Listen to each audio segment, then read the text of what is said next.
নমস্কার। যুক্তি তর্ক সঙ্গে অর্কই আপনাদের স্বাগত। আপনাদের সঙ্গে আমি অর্কপ্রভ সরকার। প্রতিবেদনের শুরুতেই একটা ছবি দেখুন। ইনস্টাগ্রামে আমাকে একজন পাঠিয়েছেন।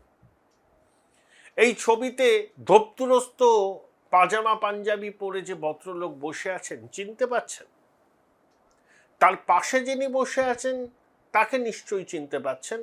মানিকতলা কেন্দ্রে তৃণমূল কংগ্রেসের প্রার্থী শ্রেয়া পাণ্ডে। আর তার বাঁ দিকে যিনি বসে আছেন, কয়েকদিন আগে ইডি তাকে গ্রেপ্তার করেছে, কুখ্যাত বা বিখ্যাত সেই জয় কামদার। তাদেরই এক কালী পুজোর অনুষ্ঠানে, মানে শাসক দলের সঙ্গে এই জয় কামদারের যে কত ঘনিষ্ঠ সম্পর্ক, এগুলো এই এক একটা খণ্ডচিত্র তা প্রমাণ করে। না হলে ইডি কখনো দাবি করতে পারে, যদি না প্রমাণ থাকে, যে সিথি থানায় একজন অফিসার পোস্টিং পেয়েছিলেন, সেই পোস্টিং এর নেপথ্যে ছিলেন জয় কামদার। সেই পুলিশ অফিসার বিগলিত করুণা জাহ্নবী যমুনা হয়ে মাই লর্ড বলে সম্বোধন করছেন জয় কামদারকে। সেই বার্তা ইডি উদ্ধার করেছে। আপনাদের সনির্বন্ধ অনুরোধ, চ্যানেল সাবস্ক্রাইব করবেন, থ্যাঙ্কস বাটনে ক্লিক করতে ভুলবেন না।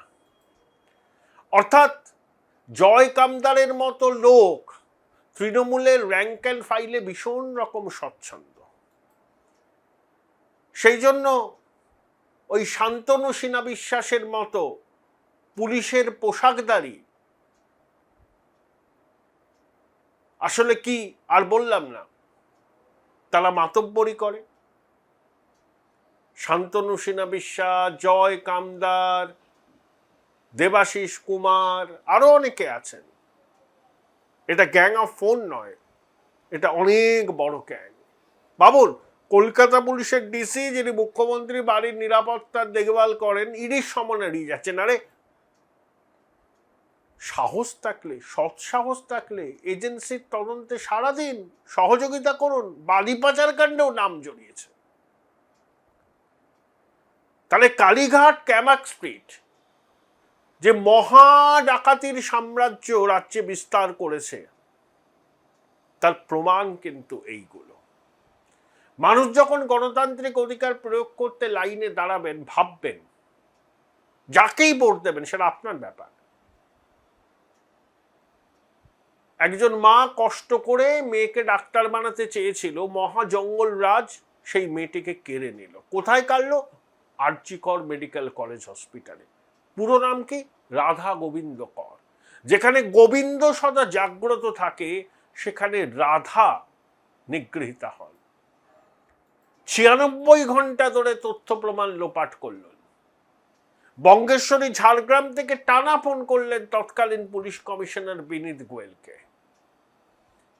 তারপরে ওই সঞ্জয় রায়না নামে এক সিভিক ভলেন্টিয়ার না সিভিক পুলিশকে দোষী ঠাউরালেন।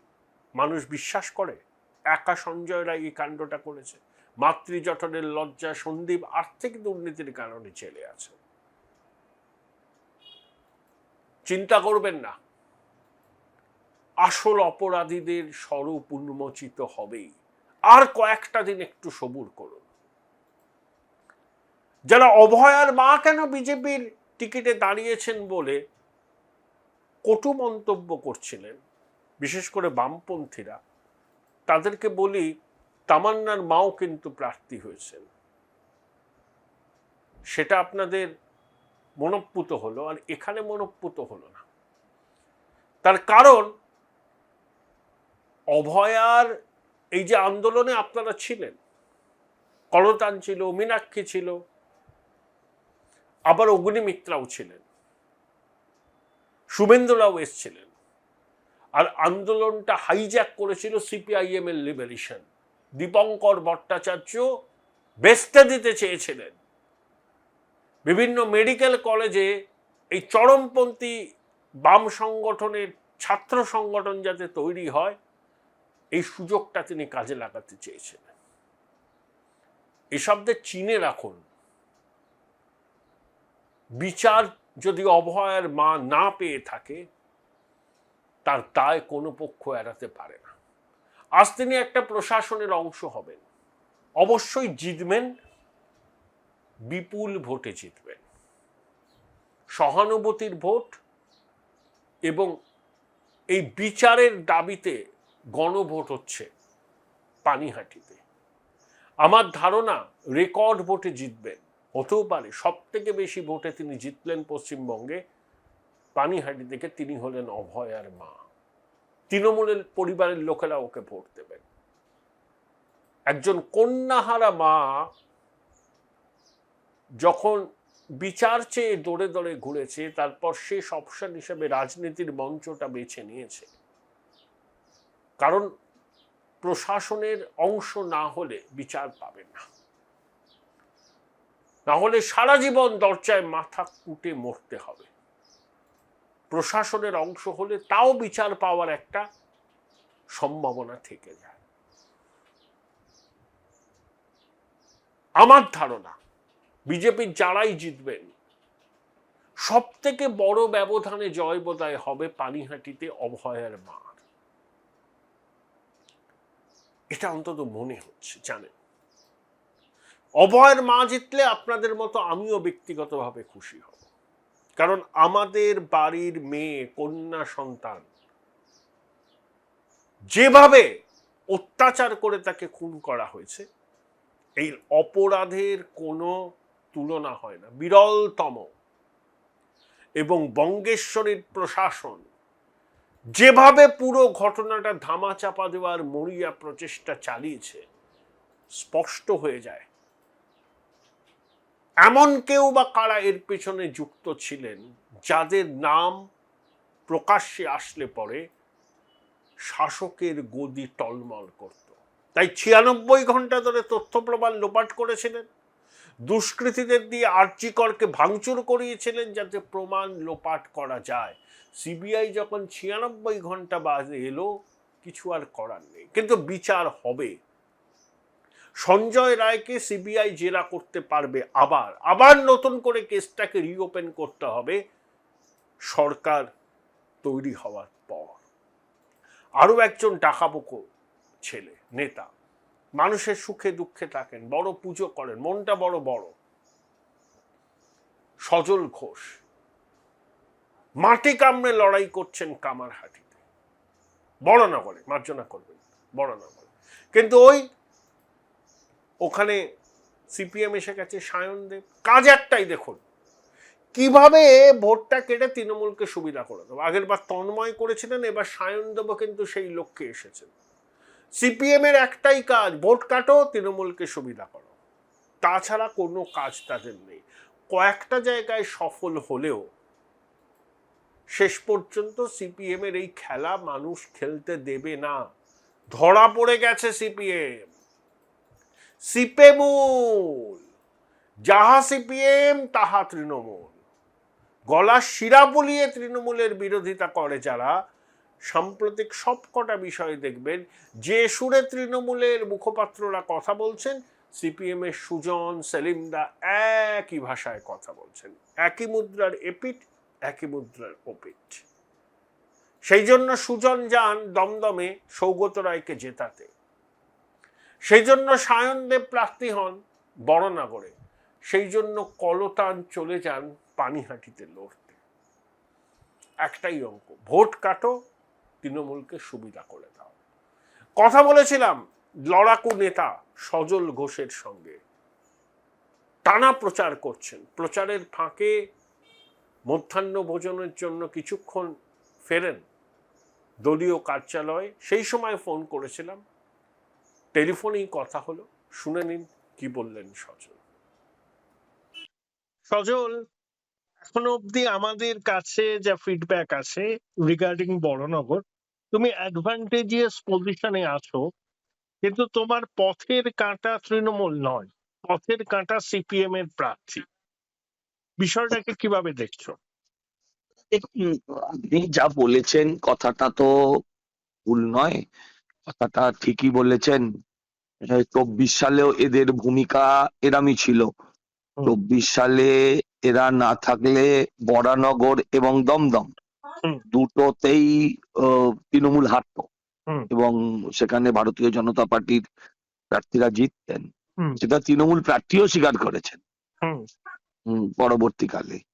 এখন বিষয়টা হচ্ছে মানুষও বুঝতে শিখে গেছে, হুম। কাটা বটে, কাটবে তো বটেই, কিন্তু যেটা 24-এ কেটেছিল সেটা কাটার ধারে কাছে যেতে পারবে বলে আমার মনে হয় না। কারণ এটা শুধু, আমি আপনাকে একটা কথা বলি অর্কদা, হুম। এটা যে শুধু এখানে হবে তা নয়। মানুষ এখন দেখছে যে দল তৃণমূলকে হারাতে পারবে, হুম। যে দল যেখানে তৃণমূলকে হারাতে পারবে, হুম। মানুষ সংঘবদ্ধভাবে তাকে ভোট দেবে। হুম। কাউকে কাউকে কোনো কোনো কেন্দ্রে হারানোর কারিগরও হতে হবে। যেমন আমরা বাইরন বিশ্বাসকে জেতাতে হুম। আহ, তৃণমূলকে হারানোর কারিগর হয়ে উঠেছিলাম, হুম।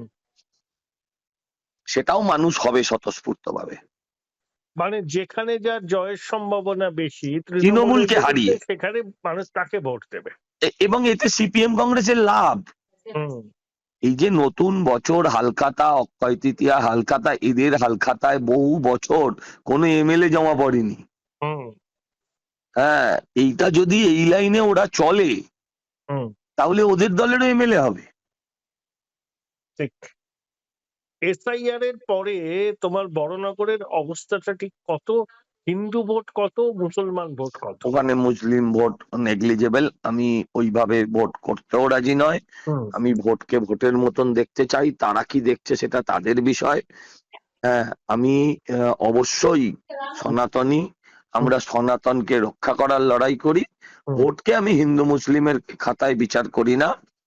আর সনাতন শেখায় অন্য ধর্মকেও সহিষ্ণুতা দেখানো, আমিও দেখাই, ততদূর পর্যন্ত দেখাই যতদূর তারা আমার ধর্মকে সম্মান জানায়। আমি উত্তর চব্বিশ পরগনার ক্ষেত্রে বিভিন্ন সূত্র থেকে যে ফিডব্যাকটা পেয়েছি, অনেকে বলছেন যে দাদা অ্যাপারেন্টলি তৃণমূলকে দেখে খুব কনফিডেন্ট মনে হচ্ছে, হয়তো ওরা বুঝতেই পারছে না, কিন্তু 2011-তে উত্তর চব্বিশ পরগনায় যে ফলাফল হয়েছিল তৃণমূলের পক্ষে, 2026-এ এটা বিজেপির পক্ষে হওয়ার সম্ভাবনা। হ্যাঁ, হতেই পারে, হতেই পারে। মানুষের ভয় অনেক কেটে গেছে, প্রথমত আপনাকে বলছি। মানুষের এই যে কথা বলবো না, কেউ দেখে নেবে, এই ভয়টা আর আগের মতো নেই। এই ভয়টা মানুষ প্রকাশ্যে খুলে কথা বলছে। এখন আমিও তো পলিটিক্স করা ছেলে, ইলেকশন নিজে লড়েছি, ইলেকশনে অন্যদের হয়ে লড়েছি, হ্যাঁ, নেতাদের সঙ্গে ঘুরেছি, ইলেকশন করেছি, মানুষের বডি ল্যাঙ্গুয়েজ ডিফারেন্ট কথা বলছে। শুনুন, যদি বরানগরে বলে তাহলে মহানগরেও বলতে পারে, কারণ তো একটাই। মহানগরেরই অন্তর্গত প্রায়। হ্যাঁ, বলছি তো, তো কারণ তো একটাই, অভয়ার মায়ের চোখের জল হোক, তামান্নার মায়ের চোখের জল হোক, মায়েদের চোখের জল তো মায়েরাই তার বদলা নেবে, হিসেব নেবে। ঠিক। হ্যাঁ, অতএব সে বরানগরের মা হোক, কাশীপুরের মা হোক, আর সোদপুরের মাই হোক, আর ওখানে অভয়া আজকে প্রত্যেকের সন্তান। ঠিক। ওখানে যারা নাগী দুষ্কৃতী, তাদের ক্ষেত্রে প্রশাসন কোনো ব্যবস্থা নিয়েছে কি? আমি এখন অব্দি কোনো ব্যবস্থা নিতে দেখিনি, এখন অব্দি কোনো ব্যবস্থা দেখিনি। প্রথম দফার ভোট আমার ধারণা কমিশন যখন জানাবে 90% পার হয়ে যাবে। দ্বিতীয় দফার ভোটে, যেটা কলকাতা, উত্তর চব্বিশ দাদা, আমি পরগনা, আপনাকে একটা কথা বলছি, এটা একই ট্রেন থাকবে। বলো।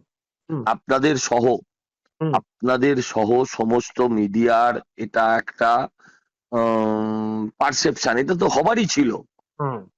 দেখুন, আপনার আগে ভোট ছিল এসআইআর এর আগে যেটা 100 ছিল, এসআইআর এর পরে সেটা 70 হয়ে গেছে।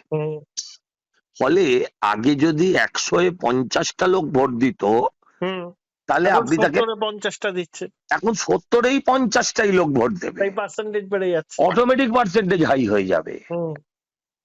এতে কত ভোট বাড়লো আমি জানি না। আমাকে যদি দেখতাম 50-এর বেশি 60টা ভোট পড়েছে, তাহলে বুঝবো বাড়তি ভোট পড়ছে। হুম, এটা অটোমেটিক কোর্সে 90% দাঁড়িয়েই যাওয়ার কথা।